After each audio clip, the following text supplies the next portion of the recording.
Welcome back. Bulletin کا آغاز کریں گے۔ سب سے پہلے خبر آپ کو دیں، بھارت کی آبی جارحیت سے پنجاب کے دریاؤں میں سیلابی صورتحال پر سول انتظامیہ کی مدد کے لیے فوج طلب کر لی گئی۔ ترجمان محکمہ داخلہ پنجاب کے مطابق قصور، سیالکوٹ اور ناروال میں فوج طلب کی گئی۔ ضلع انتظامیہ ریسکیو 1122، سول ڈیفنس اور پولیس پہلے سے متحرک ہے۔ قصور، سیالکوٹ اور ناروال کے ڈی سیز نے فوج کی فوری تعیناتی کی درخواست دی۔ ضلع امداد اور ممکنہ ہنگامی صورتحال سے نمٹنے کے لیے بروقت فیصلہ کیا۔ محکمہ داخلہ پنجاب نے وفاقی وزارت داخلہ کو فوج کی تعیناتی کے لیے مراسلہ بھیجا تھا۔ ریسکیو اور امدادی سرگرمیوں کے لیے فوج کو طلب کیا جا رہا ہے۔ فوجی دستوں کی تعداد ضلع انتظامیہ سے مشاورت کے بعد طے ہوگی۔ سیلابی علاقوں میں آرمی ایویشن سمیت دیگر وسائل بھی فراہم ہوں گے۔ پنجاب حکومت کے تمام ادارے سیلابی صورتحال کو 24 گھنٹے مانیٹر کر رہے ہیں۔ عوام کے جان و مال کے تحفظ کے لیے ہر ممکن اقدامات کیے جا رہے ہیں۔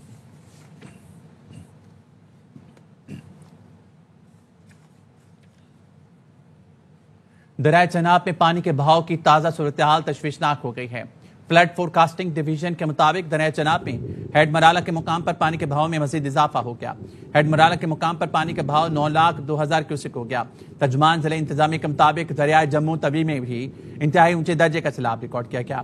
جسڑ کے مقام پر انتہائی اونچے درجے کا سیلاب ہے۔ دریائے راوی میں جسڑ کے مقام پر پانی کا بہاؤ 2,02,000 کیوسک ہو گیا ہے۔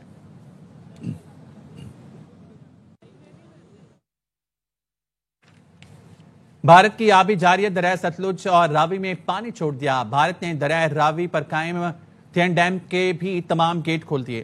پانی پاکستانی حدود میں داخل ہو گیا۔ 2,10,000 کیوسک پانی داخل ہوا۔ مسجدوں سے اعلان کر کے شہریوں کو ممکنہ صورتحال سے آگاہ کیا جا رہا ہے۔ سیلاب اور طوفانی بارشیں ناروال کے شہریوں کے لیے کڑی آزمائش بن گئیں۔ دریائے راوی اور نالا ڈیگ بپھر گیا۔ سیلابی ریلوں نے تباہی مچا دی۔ درجنوں دیہات ڈوب گئے۔ تیار فصلیں بہہ گئی۔ مصیبت میں پھنسے لوگوں کو محفوظ مقام پر منتقل کیا جا رہا ہے۔ سیلابی ریلے کے باعث ناروال تا شکرگڑھ روڈ پولیس کی جانب سے بند کر دیا گیا ہے۔ سیلابی ریلا بستان کے قریب روڈ پر سے گزر رہا ہے۔ اس وقت ہمارے نمائندے فاروق انعام جسر چوک پر موجود ہیں، اس بارے مزید بتا رہے ہیں۔ جی میں اس وقت جسر چوک ناروال میں موجود ہوں۔ ناروال شکرگڑھ روڈ سے اس وقت ہر قسم کی ٹریفک کے لیے بند کر دیا گیا۔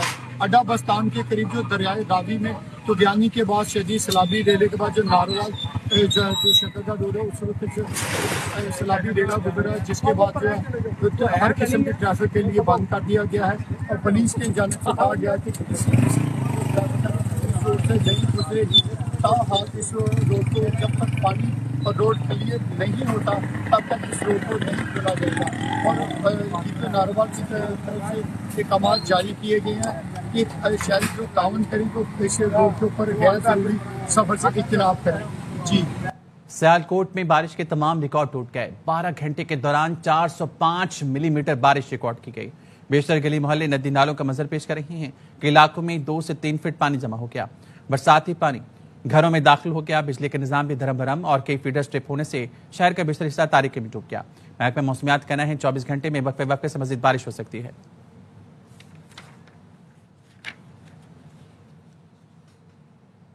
سوات، شانگلہ، بنیر، وزیرستان میں تیز ہواؤں گرج چمک کے ساتھ بارش کا امکان ہے۔ محکمہ موسمیات کے مطابق لاہور، قصور، سیالکوٹ، جہلم میں بارش کی توقع ہے۔ کوئٹہ میں مطلع جزوی ابرآلود رہنے کا امکان ہے۔ کراچی میں موسم مرطوب اور مطلع ابرآلود رہنے کی توقع ہے۔ اسلام آباد میں موسم گرم، مرطوب اور مطلع جزوی ابرآلود رہے گا۔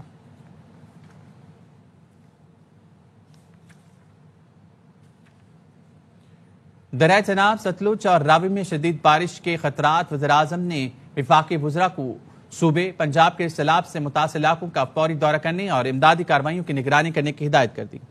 وزیراعظم نے نیشنل ڈیزاسٹر مینجمنٹ اتھارٹی اور دیگر متعلقہ اداروں کو بھی ہائی الرٹ پر رہنے کی ہدایت کی ہے۔ وزیراعظم کے چیئرمین این ڈی ایم اے کو پی ڈی ایم اے کے ساتھ مسلسل رابطے اور مکمل معاونت کی ہدایت۔ وزیراعظم نے کہا امدادی کارروائیاں مزید تیز کی جائیں اور اداروں کے آپس کے روابط بڑھائے جائیں۔ دریائی گزرگاہوں کے کنارے آباد افراد کو فوری طور پر محفوظ مقامات پر منتقل کیا جائے۔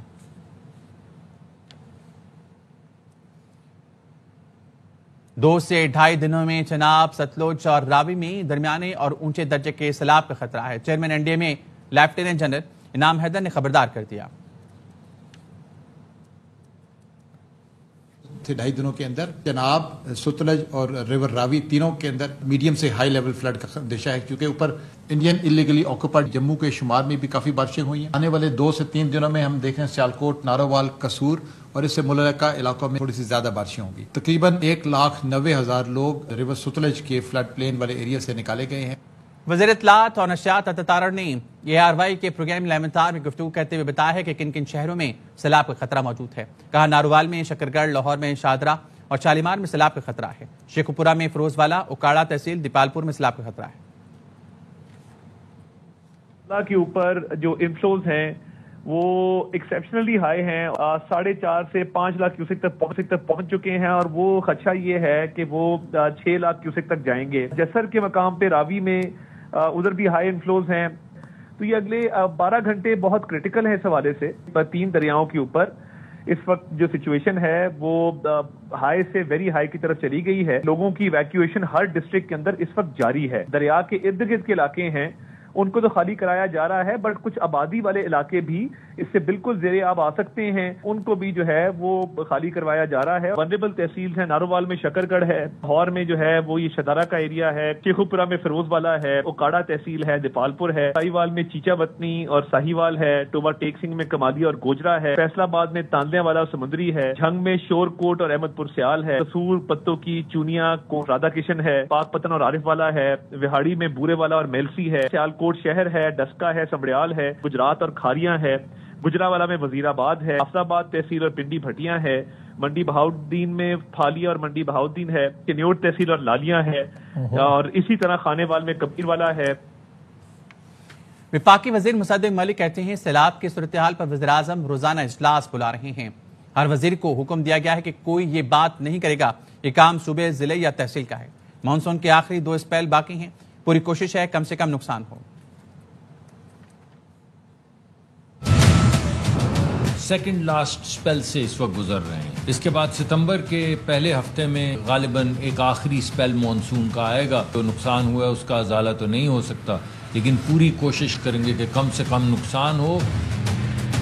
وزیر اعظم صاحب نے حکم دیا ہے اگلے سال کی پلاننگ اس مانسون کے ختم ہونے کے ساتھ ہی یا اس سے پہلے شروع ہو جانی چاہیے. ہر وزیر کو یہ حکم ہے کہ کوئی شخص یہ بات نہیں کرے گا کہ یہ کام صوبے کا ہے یا تحصیل کا ہے یا ضلع کا ہے. وزیر اعظم کے حکم پہ میں کراچی گیا تھا. میئر مرتضی وہاب ساری شام دوپہر میرے ساتھ گھومتے رہے. تمام نالے جن میں طغیانی آئی تھی مجھے دکھائے. وزیر اعظم کا حکم ہے تمام وفاقی ادارے اور وزارتیں مل کے کراچی کے مسائل میں جتنی شرکت کر سکیں کرنی ہے. مقبوضہ کشمیر میں طوفانی بارش پھر جناب کی مکان بہا لے گیا. جموں میں تادی پل کے قریب سڑک دھنس گئی کہ گاڑیاں پھنس گئی، کوئی جانی نقصان نہیں ہوا. حکام کا کہنا ہے دریا میں طغیانے سے پل ڈوڈا کو شدید خطرہ لاحق ہے. لینڈ سلائڈنگ میں 5 ہندو یاتری ہلاک اور 14 زخمی ہو گئے. سیلاب اور لینڈ سلائڈنگ سے کئی دیہات مکمل طور پر کٹ گئے. انتظامیہ نے شہریوں کو سختی سے ہدایت کی ہے کہ پانی کے قریب نہ جائیں. مجموعی طور پر کم سے کم 65 افراد جان سے گئے، سینکڑوں زخمی ہیں. اور اب بات کریں گے بلوچستان میں فتنہ خوارج کے 47 دہشت گرد ہلاک.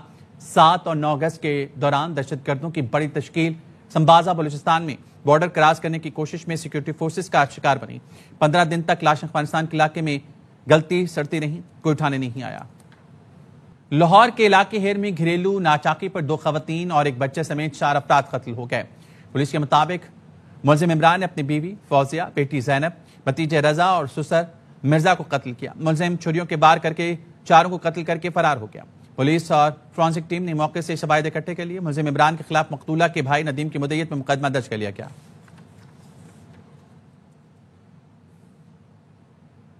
امریکی محکمہ دفاع نے واشنگٹن میں امن و امان کے حالات بہتر کرنے کے لیے تعینات نیشنل گارڈ کو مسلح گشت کرنے کے احکامات جاری کر دیے. صدر ٹرمپ نے اگلے مرحلے میں شکاگو اور بالٹیمور میں بھی نیشنل گارڈ طلب کرنے کا عندیہ دے دیا.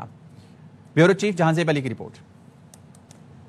جی جناب، دیکھیے جیسا کہ آپ کو معلوم ہے کہ واشنگٹن ڈی سی کے اندر صدر ڈونلڈ ٹرمپ جو ہیں وہ نیشنل گارڈز کو طلب کر چکے ہیں جو واشنگٹن ڈی سی کے اندر امن و امان کا جو مسئلہ ہے اس کو ختم کرنے کے لیے. اس پر بہت زیادہ تنقید کی جا رہی ہے واشنگٹن ڈی سی کے شہریوں کی جانب سے، لیکن صدر ٹرمپ کا یہ فیصلہ کافی کارآمد ثابت ہو رہا ہے.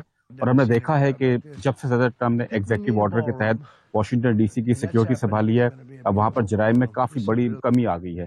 400 سے زیادہ جو ہے مجرموں کو گرفتار کیا گیا ہے، جس میں زیادہ تر گینگسٹرز ہیں. 50 کے قریب غیر قانونی تارکین وطن ہیں جن کو گرفتار کیا گیا ہے. آج ایک نیا فیصلہ ہوا اس حوالے سے، اور آج جو ہے وزیر دفاع پیٹ ہیگزٹ نے نیشنل گارڈز کو اس بات کی اجازت دے دی ہے کہ وہ اب مسلح ہو کر جو ہے ہتھیاروں کے ساتھ، اپنی رائفلز کے ساتھ، اپنی گنز کے ساتھ جو ہے واشنگٹن ڈی سی کے علاقوں کے اندر گشت کریں گے، اور ان کو وہ تمام اختیارات حاصل ہیں جو کہ پولیس کو ہوتے ہیں۔ وہ کسی کو بھی گرفتار کر سکتے ہیں، کسی کو بھی چیکنگ کے لیے کہیں پر بھی روک سکتے ہیں، ٹریفک وائلیشن پہ بھی کسی کو روک سکتے ہیں۔ اس وقت جو ہے نیشنل گارڈز نے کئی ایسے علاقوں میں کرفیو نافذ کر دی ہے ٹین ایجرز کے لیے، ان بچوں کے لیے، ان ینگ نوجوانوں کے لیے جو کہ بہت بڑی تعداد میں ان پارکس میں، ان جگہوں پر جمع ہو کر یہاں پر خوب گل گپاڑا کرتے تھے، یہاں پر بیٹھ کے ڈرگز یوز کرتے تھے، گانے لگاتے تھے، ڈانس کرتے تھے، اور آنے والے لوگوں کے ساتھ جو ہے چھیڑخانیاں کرتے تھے، ان وہاں پر اب کرفیو لگا دیا گیا ہے۔ صدر ٹرمپ نے اب جو ہے $2 ارب سے مانگ لیا کانگریس سے، سڑکوں کی نئی تعمیر کی جائے گی، انفراسٹرکچر نیا بنایا جائے گا، اور یہ سارا جو معاملہ ہے وائٹ ہاؤس کے 3 میل کے علاقے کا علاقہ ہے، جس میں کانگریس کی عمارت بھی آتی ہے، نیشنل مانومنٹ بھی آتا ہے، تمام میوزیمز آتے ہیں، وائٹ ہاؤس کے جتنے اطراف کے علاقے وہ بھی یہاں پر آتے ہیں، جن کو بہتر کرنے کے لیے صدر ٹرمپ نے $2 ارب جو ہیں وہ کانگریس سے مانگ لیے ہیں۔ واشنگٹن ڈی سی کے جیسے حالات ہیں کچھ علاقوں کے، وہ اب بالٹیمور کے تمام علاقوں کے ایسے ہی حالات ہیں، اور اب وہ بالٹیمور میں بھی جو ہے نیشنل گارڈ طلب کرنے جا رہے ہیں صدر ڈونلڈ ٹرمپ، اور نہ صرف بالٹیمور بلکہ شکاگو۔ یہ صرف جتنی بھی ریاستیں ہیں ان کے جو میئرز ہیں، گورنرز ہیں، وہ ڈیموکریٹس ہیں، اور وہ نہیں چاہتے کہ صدر ٹرمپ اس طرح کے اقدامات کریں، حالانکہ وہ خود جو ہے بے بس ہو چکے ہیں، ناکام ہو چکے ہیں وہاں کی سیکورٹی بہتر کرنے میں، اور صدر ٹرمپ اب نیکسٹ سٹیپ کے اندر جو ہے بالٹیمور اور شکاگو کے اندر بھی نیشنل گارڈ طلب کرنے جا رہے ہیں۔ بات کریں گے صدر مملکت آصف علی زرداری سے۔ وزیر اعلیٰ سندھ مراد علی شاہ کی ملاقات میں صوبائی وزراء ناصر حسین شاہ اور شرجیل میمن بھی شریک تھے۔ ملاقات بلاول ہاؤس کراچی میں ہوئی، جس میں سندھ کی سیاسی صورتحال اور ترقیاتی منصوبوں پر گفتگو ہوئی۔ صدر مملکت سے پارٹی رہنماؤں کی ملاقات 1.5 گھنٹے سے زائد جاری رہی۔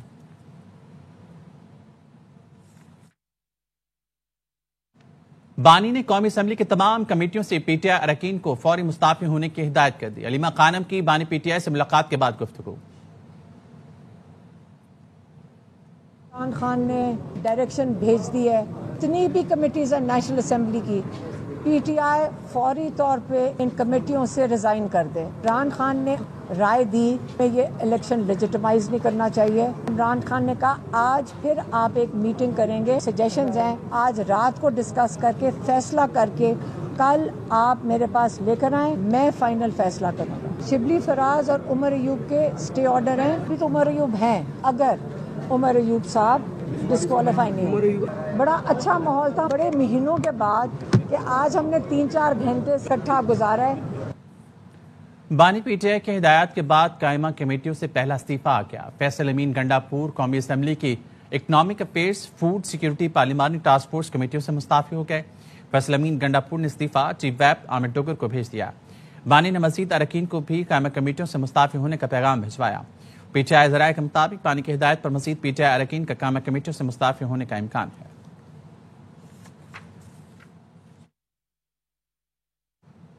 بانی پی ٹی آئی نے پارٹی کے سیکرٹری جنرل سلمان اکرم راجہ کا استعفیٰ مسترد کر دیا۔ ڈیالہ جیل میں ملاقات کے بعد سلمان اکرم راجہ نے بتایا بانی پی ٹی آئی نے ان کا استعفیٰ منظور نہیں کیا۔ ضمنی انتخابات سے متعلق پی ٹی آئی کی سیاسی کمیٹی کا اجلاس آج شام دوبارہ ہوگا۔ میرے استعفے کا تعلق ہے، خان صاحب نے منظوری نہیں دی۔ باقی جو الیکشن کے حوالے سے آج شام پولیٹیکل کمیٹی کی پھر میٹنگ ہوگی۔ خان صاحب نے آج جو لوگ وہاں موجود تھے، بہنیں بھی موجود تھیں، سب لوگ تھے، ان کا نقطۂ نظر سن کے کچھ واضح ہدایات دی ہیں۔ آج شام پولیٹیکل کمیٹی کی میٹنگ ہوگی اور اس میں ان ہدایات کی روشنی میں فیصلہ کیا جائے گا۔ اپوزیشن لیڈر ہمارے عمر ایوب صاحب اور شبلی فراز صاحب ہی ہیں، وہ اپنے مقدمات لڑ رہے ہیں، وہ پشاور ہائی کورٹ کے سامنے ہیں، تمام قانونی جو امکانات ہیں وہ ان کو پورا کریں گے۔ اس کے بعد اگر ضرورت پڑتی ہے تو قومی اسمبلی کے لیے نام جو خان صاحب نے آج دہرایا ہے وہ محمود خان اشکزئی صاحب کا ہے۔ جیل میں بانی کی سہولتیں بحال ہو گئی ہیں۔ چیئرمین پی ٹی آئی نے ملاقات کے بعد بتایا بانی سے 3 ماہ بعد ملاقات ہوئی، بہت اچھا لگا، ملاقاتیں جاری رہنی چاہیے۔ جیل میں بانی کی سہولتیں بحال کر دی گئیں۔ سلمان اکرم راجہ کے استعفے پر کہا وہ زبانی تھا، منظور یا مسترد ہونے کا موقع نہیں آیا۔ الحمدللہ بڑے عرصہ کے بعد ہماری خان سے ملاقات ہوئی۔ خان صاحب نے ہدایات دیے، ایک ان میں سے صرف یہ کہ انشاءاللہ سپٹمبر کے مہینے میں پارٹی ڈیٹ طے کر لے گی، ہم ایک بہت بڑا جلسہ منعقد کریں گے پشاور میں۔ یہ ہم آزاد عدلیہ کے لیے کریں گے، جو خان صاحب کی رہائی کے لیے کریں گے۔ سلمان راجہ صاحب نے فارمل تو استعفیٰ نہیں دیا تھا اور انہوں نے اناؤنس ضرور کیا تھا، اس لیے وہ استعفیٰ قبول کرنا نہ کرنا کوئی ایسی بات سامنے نہیں آئی تھی کہ ملاقاتیں اب زیادہ کریں گے، جہاں سخت پیغامات آتے ہیں وہاں اچھے پیغامات بھی آ جائیں گے اور سلجھانے والی بھی باہر باتیں احتجاج کی اجازت ہے، بغاوت کی نہیں۔ سیاسی انتقام پر یقین نہیں رکھتے۔ 9 مئی مقدموں میں سزائیں تفتیش کی روشنی میں دی گئیں۔ وزیر مملکت برائے داخلہ سینیٹر طلال چودھری کہتے ہیں علیمہ خانم کو یہ یاد نہیں بیٹے کو کس طرح بیرون ملک بھگایا تھا۔ Chairman Peoples Party Bilawal Bhutto Zardari کا کہنا ہے کہ پیپلز پارٹی دنیا کے سب سے بڑے ہاؤسنگ پروجیکٹ پر کام کر رہی ہے، جس میں 20 لاکھ خاندانوں کو گھر بنا کر دے رہی ہیں۔ دنیا کا سب سے بڑا گھر تعمیر کرنے والا منصوبہ چلا رہے ہیں، جس میں 20 لاکھ گھر بن رہے ہیں، جس کے مطلب یہ ہے کہ 20 لاکھ خاندانوں کو پکا گھر مل رہے ہیں، گھر کے عورتوں کے بینک اکاؤنٹس کھل رہے ہیں۔ یہ آپ کا ایک معاشی خود مختاری ہوگا جو آپ کو اور آپ کے نسلیں کو ملیں گے۔ میرا کوشش ہے کہ جگہ جگہ میں جاؤں، میں خود دیکھوں کہ واقعی یہ گھر بن رہے ہیں، صحیح انداز سے بن رہے ہیں اور ان کے عورتیں کو یہ کاغذات مل رہے ہیں۔ یہاں تو ایسے ہی ہوا ہے، آگے دیکھتے ہیں کہ ایسے ہی ہو رہا ہوگا۔ میئر کراچی متضواب کہتے ہیں بارشوں کے بعد فوراً سڑکیں بنائیں گے۔ ٹاؤنز کی شرکت سے گلیاں بھی ٹھیک ہو سکتی ہیں۔ ٹاؤنز کے پاس روڈ کٹنگ کی مد میں 14 ارب روپے ہیں۔ ہے کہ آج سے پھر بارش کا سلسلہ اگلے 3-4 روز چلے گا۔ بارشوں کے فوراً بعد انشاءاللہ جو KMC کی سڑکیں ہیں ان کی جہاں جہاں استرکاری اور ریہیبلیٹیشن ریکوائرڈ ہے انشاءاللہ اس کا کام کر لیا جائے گا۔ ہم نے ایک اینول کانٹریکٹ کیا اپنی روڈ مینٹیننس کا، اس کے تحت انشاءاللہ امیڈیٹلی بارشیں رکنے کے بعد ہم اپنی میجر شاہراہوں کا کام سٹارٹ کر دیں گے۔ اور میں ایکسپیکٹ کرتا ہوں، امید کرتا ہوں کہ جو ٹاؤن اپنے اپنے علاقوں میں ان کے پاس جو پیسے پڑیں گے اس کو بھی ایمانداری کے ساتھ خرچ کرے تاکہ جو انگرونی گلیاں ہیں وہ ٹھیک ہو۔ ٹاؤن کے پاس 14 ارب روپے اس وقت پڑے ہیں روڈ کٹنگ کی مدد۔ میرے خیال میں وقت آ گیا کہ پیسے ان کے پاس موجود ہیں، جو وہ کہتے ہیں موجود ہیں، وہ خرچ کریں تاکہ لوگوں کا بھلا ہو سکے۔ کراچی کا اولڈ سٹی ایریا بارش کے بعد مزید تباہال ہو گیا۔ سڑکوں میں گڑھے، ابلتے گٹر اور مچھروں کی افزائش علاقہ مکینوں کے لیے اذیت بن گئی ہیں۔ رپورٹ کریں گے افضل خان۔ لیاری چاکی واڑہ کی مرکزی سڑک پر جگہ جگہ گڑھے بن گئے ہیں۔ لیاری ٹاؤن آفس کے باہر خستہ حال سڑک پر غلاظت اور سیوریج کا پانی جمع ہے، جس کی وجہ سے شہریوں کا چلنا پھرنا بھی مشکل ہو گیا ہے۔ غریبوں کا حال دیکھو، یہ کچرا کنڈی چیئرمین بیٹھا ہوا ہے۔ ہمارے لیاری کو ترقی دیا جائے اور یہ صفائی کا کام کر دیا جائے، مہربانی ہوگا آپ کا۔ صدر ٹاؤن کی اسٹیل مارکیٹ کی مرکزی سڑک بھی تالاب بن گئی۔ تباہ حال سڑک پر جمع غلیظ پانی کی وجہ سے ٹریفک حادثات بھی ہونے لگے۔ یہاں جتنے گڈھے رش کے لوگ جو آ رہے ہیں لیڈیزوں کا ساتھ گر رہے ہیں، آئے دن ریکشے کلٹی ہو جاتے ہیں، بہت زخمی ہوتے ہیں یہاں پہ۔ کئی روز سے گندا پانی جمع ہونے سے علاقے میں مچھروں کی افزائش ہو رہی ہے۔ کراچی کے مختلف رہائشی علاقوں میں بارش اور سیوریج کا پانی جمع ہو جانے کی وجہ سے وبائی امراض پھیلنے کا خدشہ ہے۔ کیمرہ مین نعمان شیخ کے ساتھ افضل خان، ARY نیوز کراچی۔ ملک بھر میں آٹے کی قیمت پھر بڑھنے لگی۔ 20 کلو کے تھیلے کی قیمت میں 200 روپے سے بھی زیادہ کا اضافہ ہو گیا۔ کراچی اور اسلام آباد کے شہری سب سے مہنگا آٹا خرید رہے ہیں۔ کراچی سے انور خان کی رپورٹ دیکھیے۔ کراچی میں آٹا انتہائی بلند ترین سطح پر فروخت کیا جا رہا ہے۔ 20 کلو آٹے کا تھیلا اب 2400 روپے میں دستیاب ہے۔ آٹے کی قیمت میں اضافے کے اثرات سے براہ راست شہری متاثر ہوں گے۔ اتنی مہنگائی ہوگی کہ آدمی کھا نہیں سکتا، روٹی بھی ملے گی کہاں؟ 40 روپے کلو آٹا تھا، کہاں 120 روپے کلو آٹا ہو گیا۔ مارکیٹ ڈیلر کہتے ہیں ذخیرہ اندوزوں نے گندم ذخیرہ کر لیے، جو کراچی سمیت ملک بھر میں آٹے کی قیمتوں میں اضافے کی سب سے بڑی وجہ ہے۔ کل ہی گندم کے ریٹ بڑھے ہیں، تقریباً گندم 80-70 سے 4 دن کے اندر 90 روپے کلو پہ چلی گئی ہے گندم۔ ہمیں جو 90 روپے کلو گندم مل رہی ہے، ہم 120 روپے کلو آٹا دے رہے ہیں۔ گزشتہ ایک ہفتے کے دوران 20 کلو آٹے کے تھیلی کی قیمت میں 217 روپے تک کا اضافہ ہوا ہے۔ کراچی اور اسلام آباد کے شہری سب سے زیادہ مہنگا آٹا خریدنے پر مجبور ہیں، جبکہ گندم کی کاشت اب مارچ کے مہینے میں ہوگی، تاہم منافع خوروں کے خلاف کارروائی نہ ہونے سے عوام مشکلات کا شکار ہیں۔ ذخیرہ اندوزوں کی جانب سے بڑی تعداد میں گندم کو ذخیرہ کیے جانے کے سبب قیمتیں انتہائی بلند ترین سطح پر پہنچ چکی ہے۔ شہریوں نے حکومت سے مطالبہ کیا ہے کہ سنگین صورتحال کا فوری نوٹس لیا جائے۔ کیمرہ مین مصطفیٰ معراج کے ساتھ انور خان، ARY نیوز کراچی۔ جناح اسپتال لاہور میں 1 کروڑ سے زائد کے سامان کی چوری ثابت ہونے پر ڈاکٹر شبیر کو نوکری سے برطرف کر دیا گیا۔ محکمہ صحت سے جاری اعلامیہ میں کہا گیا ہے کہ ڈاکٹر شبیر نے جان بوجھ کر اسپتال کا سامان غائب کیا اور عملے کو دھمکیاں دینے نے متعدد نوٹسز کے باوجود کوئی جواب نہیں دیا۔ ڈاکٹر شبیر سرکاری رہائشگاہ پر غیر قانونی قابض ہیں۔ ڈاکٹر شبیر نے بدعنوانی کرپشن کی سرکاری خزانے کو نقصان پہنچایا۔ محکمہ صحت نے ڈاکٹر شبیر کے خلاف مقدمہ ریکوری کے لیے اینٹی کرپشن کو درخواست دے دی۔